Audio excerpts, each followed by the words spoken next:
qu'est-ce qui ne va pas chez toi? Il y a des épingles dedans. Tu t'attendais à trouver quoi dans un coussin à épingles? Des nouilles au poulet?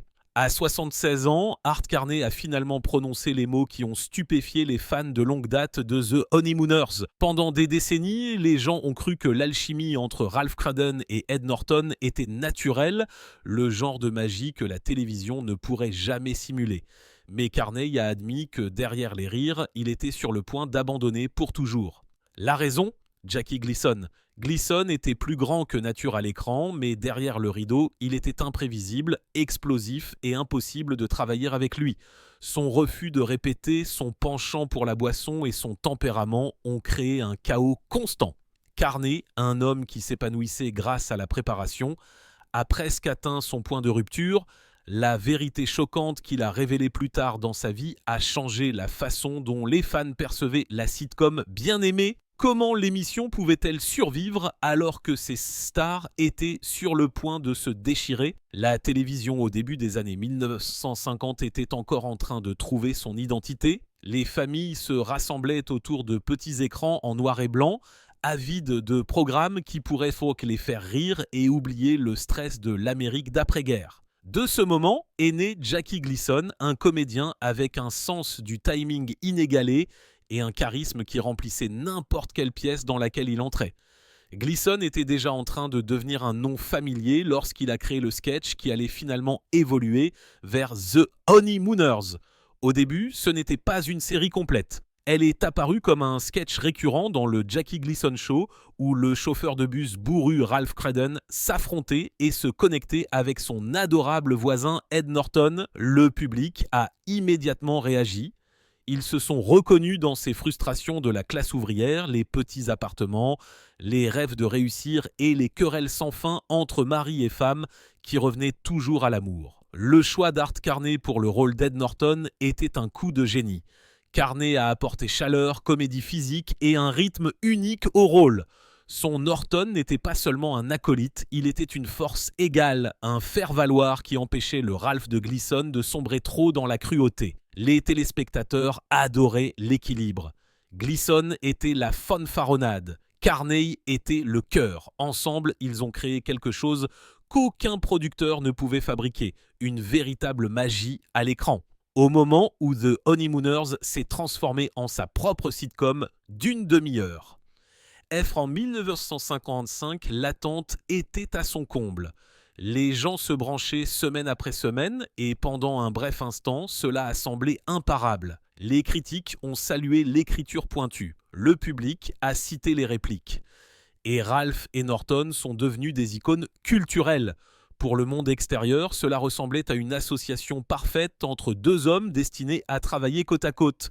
Mais alors que les rires résonnaient dans les salons à travers l'Amérique, en coulisses, les fissures se formaient déjà. Le génie de Gleason s'accompagnait du chaos et Carney, malgré sa performance joyeuse, commençait déjà à ressentir la pression. Le monde voyait l'histoire de la comédie se dérouler, mais pour Carney, les graines du conflit étaient discrètement semées et bientôt les qualités mêmes qui rendaient Gleason si électrique à l'écran le rendraient presque impossible à supporter hors écran. Pour comprendre pourquoi Art Carney a failli quitter The Honeymooners, il faut d'abord comprendre Jackie Gleason. À l'écran, il était magnétique, vif d'esprit et plus grand que nature. L'âme de la fête dans tous les sens du terme. Mais hors écran, il était quelque chose d'entièrement différent. Gleason était une tempête imprévisible et impossible à contenir, avec une réputation qui mélangeait génie et volatilité à parts égales. Il était à la fois un génie comique et un tyran selon les jours. L'un des dons de Gleason était sa mémoire extraordinaire. Il pouvait jeter un coup d'œil à un script et se souvenir de chaque mot, de chaque temps et de chaque indication. C'était un talent qui aurait dû être un atout, mais en pratique, cela a alimenté son arrogance quant à la préparation. Alors que la plupart des acteurs comptaient sur les répétitions pour peaufiner leurs prestations, Gleason considérait les répétitions comme une perte de temps. Il croyait que la comédie vivait dans l'instant, que le vrai rire venait de la spontanéité, pas de la pratique. Et parce qu'il était cité la star, il exigeait que le reste de la distribution s'aligne sur son approche. Pour Art Carney, c'était une pure torture. Carney était un artisan, le genre d'acteur qui s'épanouissait grâce au rythme, au timing et à une préparation minutieuse. Il étudiait les scripts, analysait les temps et croyait que la structure était ce qui permettait à l'humour de briller. Les méthodes chaotiques de Gleeson le privaient de cette sécurité. Au lieu d'une préparation stable, Carney était forcé de rester dans un état constant d'improvisation. Chaque jour, il avait l'impression d'entrer dans une performance les yeux bandés en espérant pouvoir suivre le rythme de ce que Gleeson décidait de lui lancer. Et puis, il y avait les habitudes de Gleeson en dehors de la performance. Il était connu pour arriver en retard sur le plateau, souvent après de longues nuits de beuverie et de jeu. FR, les membres de l'équipe murmuraient à propos de son tempérament, de la facilité avec laquelle il se mettait en colère quand quelque chose ne se passait pas comme il le voulait. Les scénaristes le craignaient, sachant qu'il pouvait jeter un script entier à la dernière minute. Les producteurs ont appris à ne pas discuter. Même les réalisateurs, qui contrôlaient normalement le déroulement d'une émission, se retrouvaient mis à l'écart. Gleeson était la star, et ce que Gleeson voulait, Gleeson l'obtenait. Les histoires sont devenues légendaires. Des récits de Gleeson disparaissant pendant des heures au milieu d'une journée de production, laissant les acteurs attendre pour ne revenir qu'avec une nouvelle idée grandiose à laquelle tout le monde devait s'adapter immédiatement. Des cas où il réécrivait des scènes sur place, ignorant le travail minutieux des scénaristes qui avaient travaillé pendant des semaines. Un moment, il était généreux et drôle, offrant des tournées de boissons à l'équipe. L'instant d'après, il était un ouragan de rage, s'en prenant à quiconque se trouvait sur son chemin. Plus sa renommée grandissait, plus son tempérament devenait court. Les chaînes et les sponsors toléraient tout cela parce que Gleeson était une machine à audience. Pour Carney, cependant, le fardeau était écrasant. Pour égaler l'énergie de Gleeson à la caméra, il devait abandonner ses instincts naturels. Les répliques qui auraient dû être soigneusement répétées étaient lancées à la volée. Les scènes dérivaient vers l'improvisation, exigeant que Carney réagisse instantanément sans le filet de sécurité de la préparation. Le public adorait les résultats, riant de l'énergie, louant l'authenticité. Mais Carney se sentait rapetissé sous la pression. Il ne pouvait pas prédire quel Gleeson il rencontrerait chaque jour, l'interprète charmant qui le faisait rire ou le tyran qui le faisait se sentir petit. Pour les fans, la comédie semblait facile. Pour Carney, elle était construite sur l'épuisement, la frustration et les nerfs à vif. Il ne s'est jamais plaint publiquement pendant ces années. Il a souri pour les caméras, a joué son rôle et a porté l'image d'Ed Norton avec grâce. Mais à l'intérieur, l'imprévisibilité le rongeait. Chaque jour sur le plateau était un autre rappel qu'il était pris au piège dans un partenariat qui pourrait le détruire. Et bientôt, le choc des styles le pousserait au bord de l'abandon de l'émission qui l'avait rendu célèbre. Art Carney n'était pas un homme qui avait soif des projecteurs. Contrairement à Jackie Gleason qui se nourrissait des rugissements du public, Carney était calme, méthodique et plus heureux lorsqu'il pouvait préparer et livrer son travail avec précision. Cette différence de tempérament transformait chaque semaine de tournage en une épreuve. Gleason insistait sur le fait que les répétitions vidaient l'humour du matériel. F.R. Carney, cependant, croyait que la pratique créait la confiance. Être forcé d'improviser devant des millions de personnes le rendait anxieux et amer. La pression était implacable. Les changements de script soudains de Gleason. Son penchant pour la boisson alimentait l'imprévisibilité et ses éclats laissaient Carney se sentir acculé. Les membres de l'équipe se sont souvenus plus tard de la façon dont Carney se retirait en coulisses en fumant nerveusement, marmonnant qu'il ne pouvait pas continuer à faire cela pour toujours. Sa femme à l'époque a même admis qu'il rentrait à la maison épuisé, se demandant souvent s'il ne devrait pas simplement partir. Les propres normes de Carney ont aggravé la situation. Il détestait livrer une performance bâclée, mais le style de Gleason ne lui laissait d'autre choix que de s'adapter à la volée. Pour un perfectionniste, cela ressemblait à de la torture. Carney savait que le public riait, mais il sentait que son art était sapé. L'homme qui avait été loué pour sa comédie physique, son timing impeccable et sa prestation subtile était réduit à survivre au chaos de Gleason. Le point de rupture est survenu pendant les périodes les plus exigeantes de l'émission, lorsque les tournages et les apparitions en direct s'empilaient les uns sur les autres. Carney a confié à des amis qu'il était prêt à remettre sa démission. Il se fichait de la renommée ou de la paie. Le stress de travailler sous la poigne de fer de Gleason semblait insupportable. Pourtant, malgré le fait qu'il était sur le point de démissionner, Carney est resté. Quelque chose le ramenait chaque fois qu'il était prêt à partir. Et ce n'était pas la loyauté envers Gleason, c'était quelque chose de bien plus compliqué. Quitter The Honeymooners aurait été facile en théorie, mais en pratique, Art Carney savait que les enjeux étaient bien plus importants que de simplement quitter un emploi. Au milieu des années 1950, l'émission était une obsession nationale. Les téléspectateurs se branchaient religieusement, citant des répliques dans les bureaux, les écoles et les salons à travers le pays. Carney n'était plus seulement un autre acteur qui travaillait, il était devenu Ed Norton, un personnage que les gens aimaient presque autant que le Ralph Creighton de Gleason. Se retirer aurait signifié non seulement risquer sa carrière, mais aussi décevoir des millions de fans qui l'adoraient. Il y avait aussi l'argent.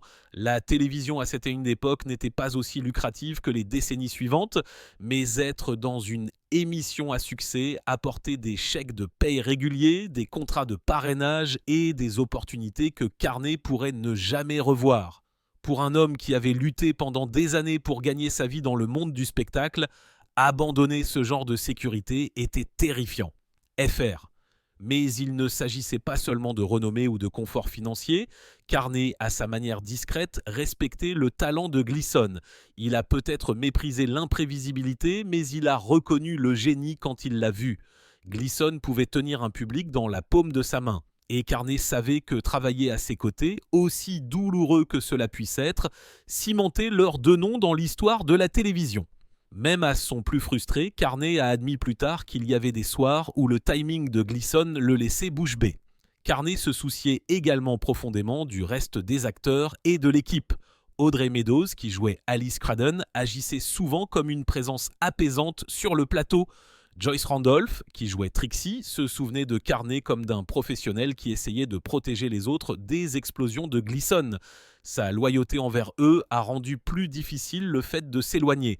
Quitter ne toucherait pas seulement sa vie, mais aussi la leur. Alors, Carney a enduré, il a ravalé sa frustration, a ri à l'antenne et a joué Ed Norton avec une chaleur qui a fait croire au public que l'amitié entre Ralph et Norton était inébranlable. Mais derrière ce rire, le coût personnel augmentait, la décision de rester a peut-être sauvé sa carrière, mais elle a eu des conséquences qui l'ont hanté pendant des années, et bientôt ces conséquences commenceraient à se répandre dans sa vie personnelle d'une manière que les fans n'avaient jamais vu venir. Pour les millions de téléspectateurs à la maison, Art Carney semblait être l'homme le plus chanceux du monde. Il avait un travail stable, une renommée nationale et l'admiration des fans qui le considéraient comme le voisin adorable que tout le monde rêvait d'avoir. Mais loin des projecteurs, la tension de travailler avec Jackie Gleason commençait à laisser des cicatrices permanentes. Carney avait toujours lutté contre l'insécurité. Il ne s'est jamais comporté comme une star et a souvent douté de sa place dans l'industrie. La présence intimidante de Gleason a amplifié ses doutes. Être forcé de jouer sans répétition a ébranlé sa confiance. Chaque fois que Gleason arrivait en retard, criait sur les membres de l'équipe ou jetait le script à la dernière minute, Carney sentait son anxiété monter en flèche. Les rires du public ne le calmaient pas. Cela n'a fait qu'accentuer la pression de continuer à jouer dans des circonstances qui semblaient insupportables. Ce stress l'ont suivi à la maison. Son premier mariage a commencé à en souffrir alors qu'il rentrait du travail épuisé, irritable et émotionnellement vidé. Des amis se sont souvenus de la façon dont Carney utilisait souvent l'humour comme un masque, faisant des blagues pour cacher la frustration qui le rongeait. Derrière les portes closes, cependant, il s'appuyait de plus en plus sur l'alcool pour calmer ses nerfs. FOR, ce qui a commencé comme un moyen de relâcher la pression est rapidement devenu une béquille dangereuse. Plus le public adorait Ed Norton, plus Carney sentait qu'il s'éloignait de sa propre identité. Il était pris au piège entre le fait d'être l'acolyte préféré du public et d'être un homme qui se défaisait discrètement sous le poids de la domination de Gleason. La dépression s'est installée, aggravée par le sentiment qu'il ne pourrait jamais vraiment échapper à l'ombre de sa costard. Dans les années 1960, après la fin de la diffusion originale de The Honeymooners, les luttes privées de Carney étaient impossibles à ignorer. Il a lutté contre des problèmes de santé, a suivi un traitement pour sa dépendance à l'alcool et a tenté de reconstruire des relations endommagées par des années de tension. Pourtant, malgré tout cela, il a rarement parlé publiquement de la toxicité de son temps avec Gleason. Le silence a protégé l'héritage de l'émission. Mais cela signifiait aussi que Carney portait le fardeau en grande partie seul. Et ce n'est que des décennies plus tard, alors qu'il avait plus de 70 ans, que Carney a finalement dit au monde à quel point il avait failli tout abandonner. Pendant des décennies, après la fin de The Essay de The Honeymooners, Art Carney a gardé la vérité comme s'il s'agissait d'un secret fragile. Dans les interviews, il était poli, généreux et déférent.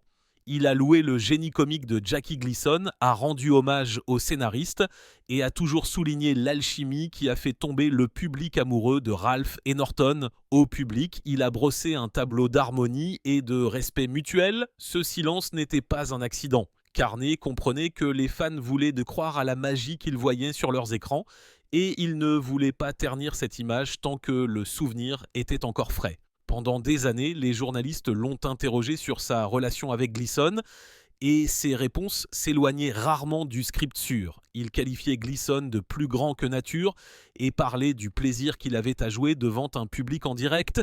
Il évitait de mentionner les nuits de tension, les cris derrière les portes closes ou le sentiment d'enfoncement qu'il rapportait à la maison après chaque enregistrement chaotique.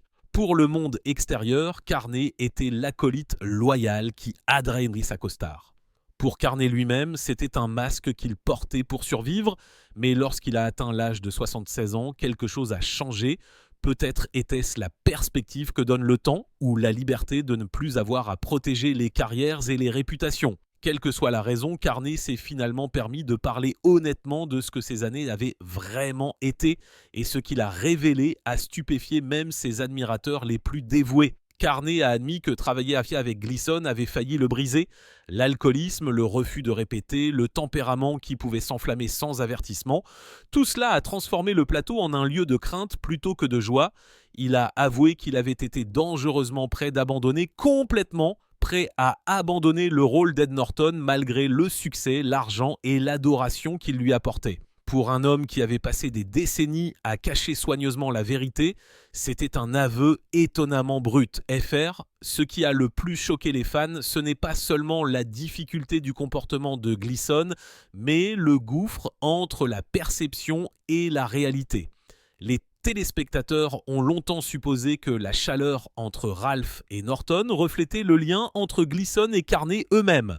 Les rires, les tapes sur l'épaule, le timing facile, tout cela semblait trop naturel pour être autre chose que réel, mais Carney a clairement indiqué que leur soi-disant amitié n'existait que sous les feux de la rampe. Hors écran, ils se connectaient rarement. Leur partenariat était une nécessité, pas une affection. Il respectait le génie de Gleason, oui, mais il n'a jamais oublié à quel point l'homme pouvait être insupportable à côtoyer. Carney a également révélé que sa décision de rester avait peu à voir avec la loyauté. Il s'agissait de la peur de perdre ses moyens de subsistance, la peur de décevoir les publics qui le considéraient comme un membre de leur famille et la peur de s'éloigner d'un rôle qui avait fini par définir toute sa carrière. Cette honnêteté a frappé les fans de plein fouet. L'homme qu'ils avaient toujours considéré comme stable et inébranlable a admis qu'il avait été motivé par le doute et l'insécurité, comme n'importe qui d'autre. Pour la première fois, le public a vu le prix derrière les rires. Son honnêteté tardive a redéfini The Honeymooners pour toujours. Ce qui ressemblait autrefois à un timing comique parfait était en vérité souvent alimenté par la frustration, l'improvisation et les instincts de survie. La tension entre Ralph et Norton à l'écran reflétait la tension réelle entre Gleason et Carney hors écran. Cette énergie brute a peut-être rendu l'émission authentique, mais elle a également laissé Carney épuisé et marqué. Pourtant, même en révélant ses vérités, Carney n'a jamais essayé de détruire l'héritage. Il a reconnu la brillance de ce qu'ils avaient créé ensemble. Il a compris que malgré la douleur, le produit final avait apporté de la joie à des millions de personnes. En levant enfin le rideau, Carney a permis aux fans de voir le coût humain de la grandeur sans enlever la magie elle-même.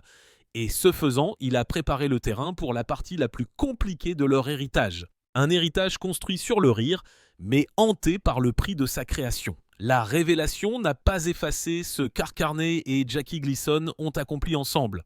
Au contraire, elle a approfondi le respect pour ce qu'ils ont réalisé sous une telle pression. The Honeymooners n'a peut-être duré que 39 épisodes dans son format original, mais ces épisodes sont devenus parmi les plus rediffusés et les plus appréciés de l'histoire de la télévision. La syndication a présenté de nouvelles générations à Ralph Cradon et Ed Norton, et leur phrase fétiche « To the Moon, Alice » est devenue une partie de la culture américaine.